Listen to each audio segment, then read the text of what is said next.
Welcome, dear students. So today,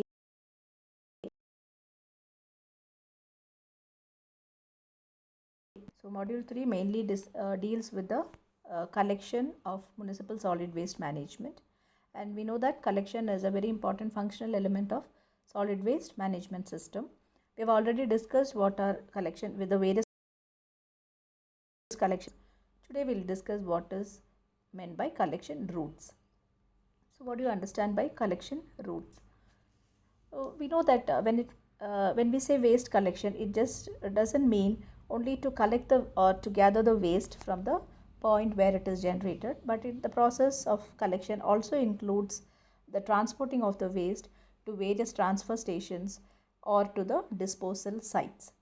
And for any location, for any urban location or any location, there is likely to be a number of transfer stations that are distributed around the town or a city, and the waste has to be collected from all these stations as well as from or sometimes even directly from various households or businesses or institutions.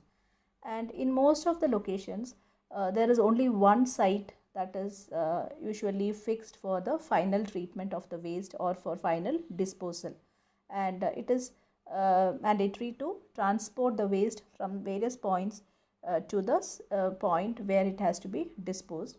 And normally the treatment place or the place of treatment of the solid waste or the disposal is usually situated on the outskirts of a town or a city, or we can say it is situated at the edge of a town, and hence it is very important to plan the route for the vehicle collection.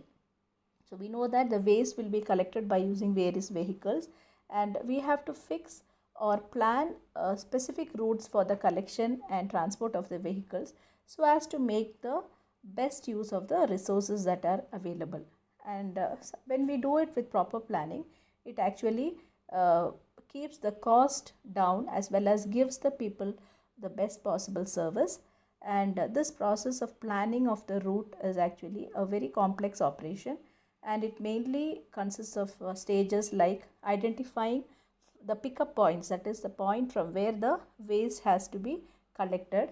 Then we have to group the pickup points so as to form the collection rounds, and then we have to plan the route of each collection round by taking into account the distance that is traveled, the traffic level, as well as the safety to the public as well as the waste collectors. So the safety of the public as well as the crew that are involved in collection of the waste also has to be taken into consideration.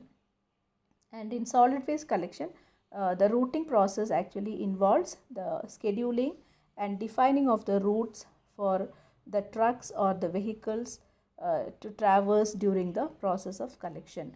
So if we don't apply scientific or technological interventions while selecting the routes, then it will result in poor as well as expensive collection systems. Now, the various collection components are, say, like the collection point, that is the point from where the waste has to be collected, the collection frequency, that is the how often the waste is being collected, then the collection crew, of course, the people who collect the waste, and then the collection route, which is what will be discussing now, and then the transfer station.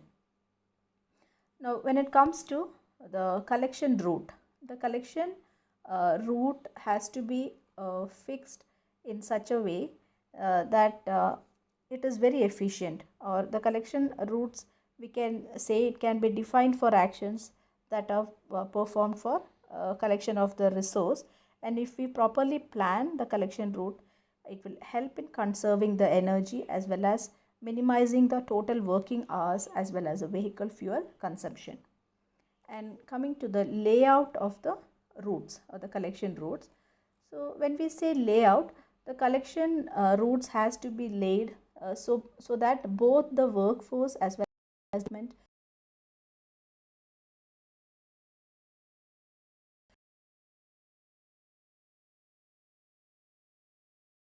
a fixed rule which we can apply so as to fix the layout of the collection route. But there are various factors that has to be taken into consideration while laying out the routes, like say the point of collection, then the frequency of collection, then the size of the crew, the type of the vehicle that is used for collecting the waste, then of course the waste generated at traffic congested locations. It should be taken into consideration that the waste that are located at such locations where the traffic is very congested, it should be collected as early in the day as possible. And then sources at which extremely large quantities of waste are generated, it should be serviced during the first part of the day. And also scattered pickup points where small quantities of solid waste are generated should be serviced during one trip or maybe on the same day. And the layout of the collection routes, like you see here, it is a 4-step process. So there are 4 steps involved in laying out the collection routes. First one is to scale map of the area that has to be served. So for this we have to plot various data, like say that is for each solid waste pickup point we have to plot various data like the location, the number of containers and the collection frequency.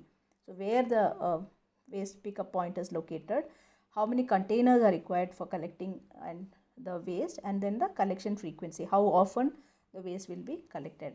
So that is the first thing, first process in laying out a collection route.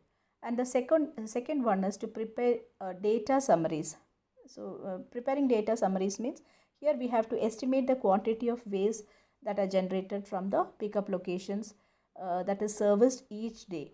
So suppose we are using a stationary system, then the number of pickup cycle must also be determined. And the third process is to lay out preliminary collection routes starting right from the dispatch station. So it has to start right from the dispatch station. So here, that is, a route should be laid out which will connect all the pickup locations that is to be served during each collection day, and the route should be laid so that the last location is very near to the site of disposal. And the fourth step in the process of laying out of route is to develop balanced routes. That is, after the preliminary collection route is laid, then the haul distance for each route has to be determined, and in some cases it is also necessary to readjust the collection routes in order to balance the workload as well as the distance that is being traversed. And after these routes have been established, we have to draw it on a master map. That is also important. That is a fourth step or in the process of laying out of the routes. So like you see here, the collection program must consider the route which is very efficient for the collection. And when we say an efficient routing of collection, if it is very efficient, it actually helps to decrease the total cost. And how does it decrease the total cost? It is by reducing the labor that is expended for the collection. Then proper planning of the collection route also will help to conserve the energy and to minimize the working hours and the vehicle fuel consumption. Now the route planning is actually a very complex operation, and it consists of 3 stages that are mentioned here. Firstly, to identify the pickup points, and secondly, to group the pickup points to form collection rounds, and third, we have to plan the route of each collection by taking into account the distance that is travelled, the traffic level, as well as the safety of the public, as well as the people who collect the waste, that is the waste collectors. Now coming to collection vehicle routing. So efficient routing as well as rerouting of the solid waste collection helps to decrease the cost by reducing the labor that has to be expended for collection of the waste. And the routing procedure consists of 2 separate components. Firstly, it is macro routing, and then we have micro routing.